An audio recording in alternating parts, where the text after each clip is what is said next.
ఇక వివరాల్లోకి వెళ్తే తెలంగాణ రాష్ట్రంలో రాష్ట్ర సంపదని దోచుకుంటున్న కుటుంబాన్ని ఇంటికి పంపించాల్సిన సమయం ఆసన్నమైందని ఖమ్మం జిల్లా మాజీ ఎంపీ పొంగులేటి శ్రీనివాసరెడ్డి అన్నారు. తెలంగాణ రాష్ట్రాన్ని ముఖ్యమంత్రి కేసీఆర్ డ్రగ్స్కి కేంద్రంగా మార్చారని విమర్శించారు. శర్లింగంపల్లి నియోజకవర్గంలోని ఆల్విన్ కాలనీలోని గోదాకృష్ణ ఫంక్షన్ హాల్లో మారబోయిన రఘునాథ్ యాదవ్ ఆధ్వర్యంలో ఏర్పాటు చేసిన ఓ యువత మేలుకో అనే కార్యక్రమానికి ఆయన ముఖ్య అతిథిగా హాజరై ప్రసంగించారు. ఈ సందర్భంగా ఆయన మాట్లాడుతూ రాబోయే ఎన్నికల్లో యువత కీలక పాత్ర పోషించాల్సిన అవసరం ఉందన్నారు. తెలంగాణ రాష్ట్ర సాధన కోసం యువత కొట్లాడి ప్రాణత్యాగాలు చేశారని గుర్తుకు చేశారు. తెలంగాణ ఉద్యమంలో యూనివర్సిటీలు కీలక పాత్ర పోషించిన వాటిని అభివృద్ధి చేయడంలో అలసత్వం వహించారని తెలిపారు.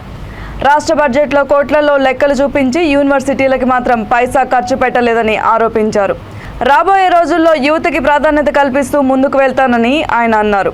డ్రగ్స్ కేసులో విచారణ చేపట్టిన సిట్ ఇప్పటి వరకు ఒక్క నిందితుడిని కూడా ఎందుకు అరెస్ట్ చేయలేదని పొంగులేటి శ్రీనివాసరెడ్డి దుమ్మెత్తిపోశారు.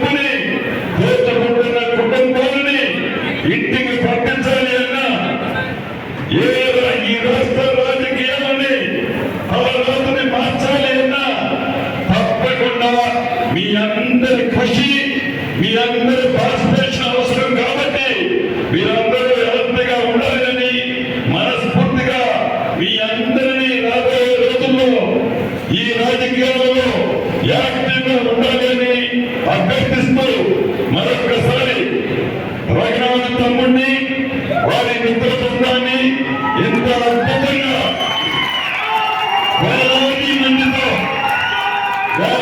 మందితో అద్భుతమైన ఈ సమావేశాన్ని ఏర్పాటు చేసిన మీ టీం అందరికీ మరొకసారి పేరు పేరున అభినందనలు కృతజ్ఞతలు చెప్తూ ఆల్ ది బెస్ట్ కూడా చెప్తూ మీ అందరి దగ్గర సెలవు తీసుకుంటున్నాను. పేదవాడికల కలలు అనేవి మిగిలింది.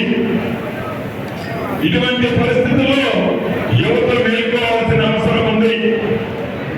తరుణం ఆసన్నమైంది.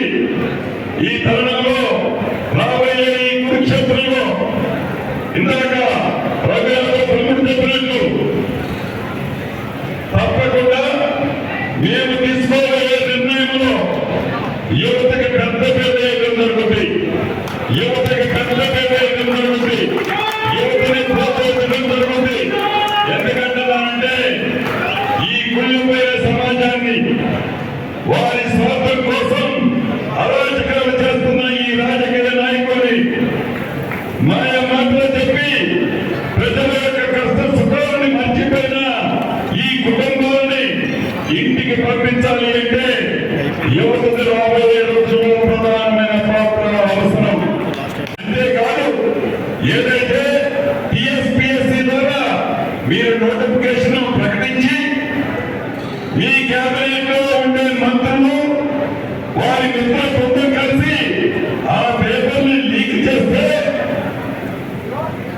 ఆ లీక్ చేసిన వ్యక్తుల్ని ఈ రోజుకి నామమాత్రంగా ఒక సిద్ధని మీ తప్పుల్ని వేసుకొని దాని మీద కాలయాపన చేస్తున్నారే తప్ప ముఖ్యుల్ని ఎవరిని కూడా ఈ రోజు వరకు మీరు శిక్షించలేదు అంటే మీ చిత్తశుద్ధి ఈ యువకుల మీద ఎంతున్నది అనేది